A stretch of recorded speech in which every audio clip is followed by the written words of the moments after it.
Assalamualaikum warahmatullahi wabarakatuh.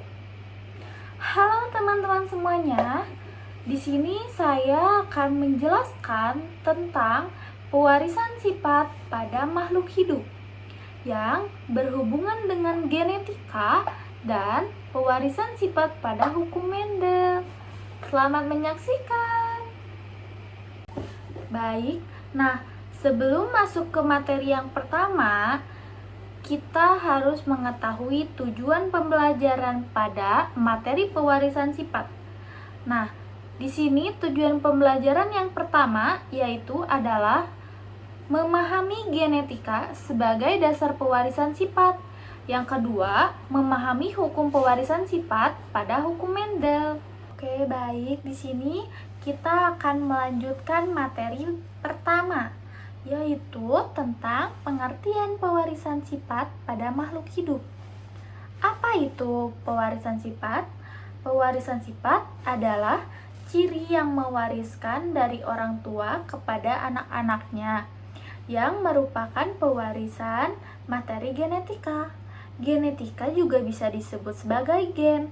Gen adalah sepasang DNA yang menentukan sifat-sifat tertentu atau ciri yang tertentu seperti warna kulit, mata, hidung, rambut, dan penyakit-penyakit tertentu. Gen terletak pada kromosom. Kromosom terletak pada inti sel. Ayah akan mewariskan materi genetika melalui sel sperma, dan ibu akan mewariskan materi genetika melalui sel ovum. Molekul yang berperan pada materi genetika yaitu asam nukleat. Tadi kan sudah dijelaskan apa itu pewarisan sifat. Di sini pewarisan sifat itu terbagi menjadi dua kan, yang tadi ada di tujuan pembelajaran. Untuk yang pertama, penyusunan materi genetika. Penyusunan materi genetika itu terbagi menjadi 4. Yang pertama ada nukleus, yang kedua ada kromosom, yang ketiga ada DNA, dan yang keempat ada alfabet. Oke, yang pertama itu ada nukleus. Nukleus adalah struktur di dalam sel yang mengandung nukleolus dan sebagian besar pada DNA sel. Fungsi inti sel adalah sebagai pusat komando sel yang mengirimkan petunjuk ke sel untuk tumbuh, untuk matang, untuk membelah, atau untuk mati. Oke, lanjut yang kedua yaitu kromosom. Apa itu kromosom? Kromosom adalah struktur yang terdapat di dalam sel yang menyimpan informasi genetika pada suatu organisme. Tujuan adanya kromosom itu apa? Tujuan adanya kromosom itu adalah untuk mengganti sel lama yang rusak dengan sel yang baru. Selain itu, kromosom juga berperan penting dalam proses transkripsi pada DNA untuk melakukan sintesis protein. Tipe kromosom itu terbagi menjadi 2, yaitu kromosom tubuh atau autosom, dan yang kedua kromosom kelamin atau gonosom. Kromosom tubuh yaitu kromosom yang menentukan ciri-ciri tubuh. Kromosom kelamin yaitu kromosom yang menentukan jenis kelamin pada individu jantan atau betina atau pada manusia pria atau wanita. Misalnya pada kromosom lalat atau buah Drosophila melanogaster memiliki 4 pasang kromosom, terdiri atas 3 pasang autosom dan 1 pasang gonosom. Oke, baik, lanjut yang ketiga yaitu adanya DNA dan RNA. DNA memiliki struktur seperti suatu untai ganda yang membentuk heliks atau bentuk ulir. Asam nukleat pada DNA maupun RNA terdiri dari subunit nukleotida. Masing-masing nukleotida tersusun atas gugus fosfat, gula, dan basa nitrogen. Pada DNA, gulanya berupa gula deoksiribosa.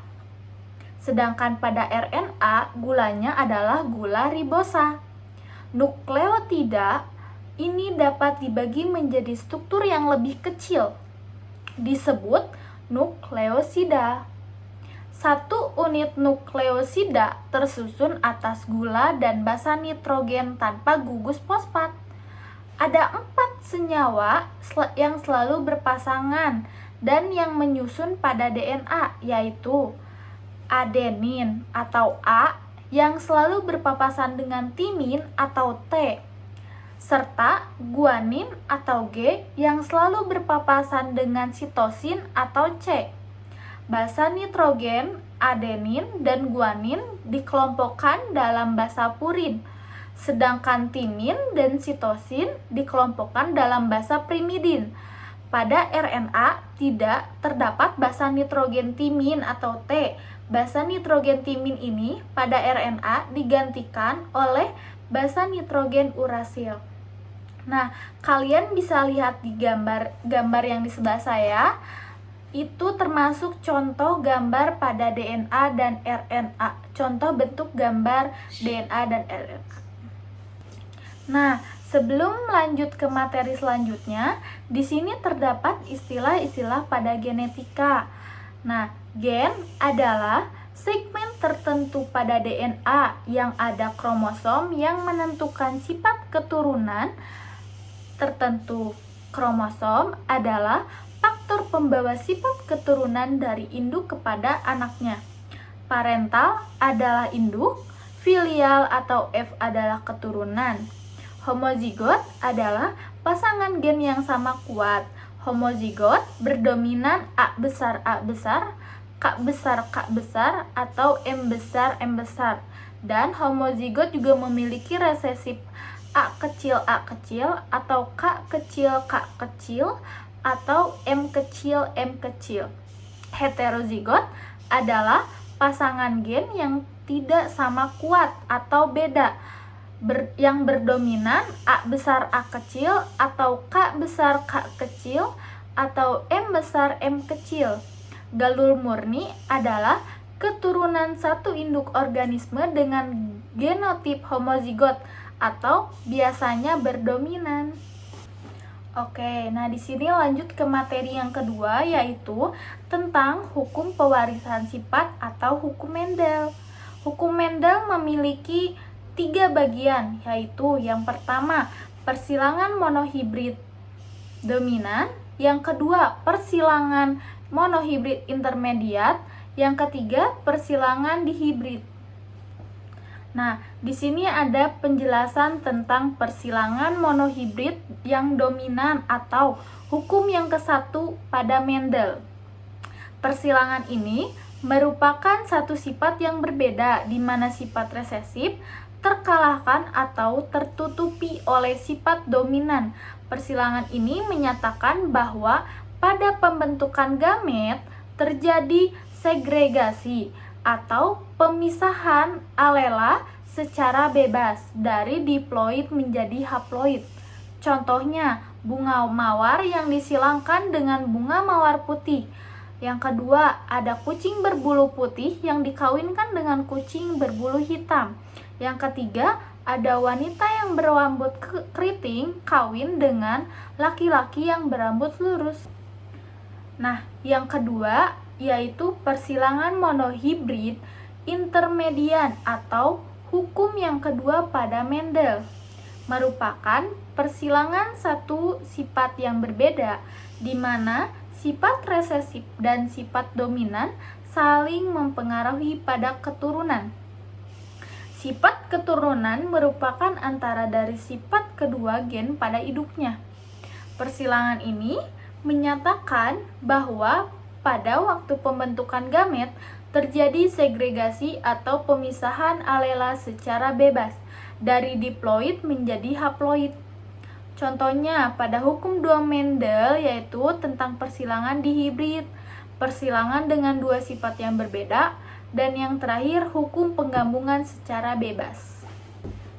Nah, yang terakhir ada persilangan dihibrid. Persilangan dihibrid adalah persilangan antara 2 individu sejenis yang melibatkan dua sifat yang berbeda, misalnya persilangan antara tumbuhan ercis yang berbiji bulat dan berwarna hijau dengan tumbuhan ercis berbiji kisut dan berwarna coklat. Contoh yang kedua, ada padi berumur pendek dan berbulir sedikit dengan padi berumur panjang dan berbulir banyak. Oke, jadi kesimpulan dari semuanya tentang materi pewarisan sifat yaitu pewarisan sifat adalah ciri yang diwariskan dari orang tua kepada anak-anaknya yang merupakan pewaris materi genetika yang disebut juga sebagai gen. Gen yang terletak pada kromosom dan kromosom juga terletak pada inti sel. Nah, untuk penyusun materi genetika terbagi menjadi 3, yaitu yang pertama ada nukleus, yang kedua ada kromosom, yang ketiga ada DNA atau RNA. Nah, yang kedua ada pewarisan sifat pada hukum Mendel. Yang pertama ada persilangan monohibrid berdominan, yang kedua ada persilangan monohibrid intermedian, yang ketiga ada persilangan pada dihibrid. Oke, baik, terima kasih yang sudah menonton. Maaf apabila ada kesalahan, mohon dimaafkan. Saya Depi Hanifia Syamha dengan NPM 225040003 dari Prodi Pendidikan Biologi. Terima kasih. Wassalamualaikum warahmatullahi wabarakatuh.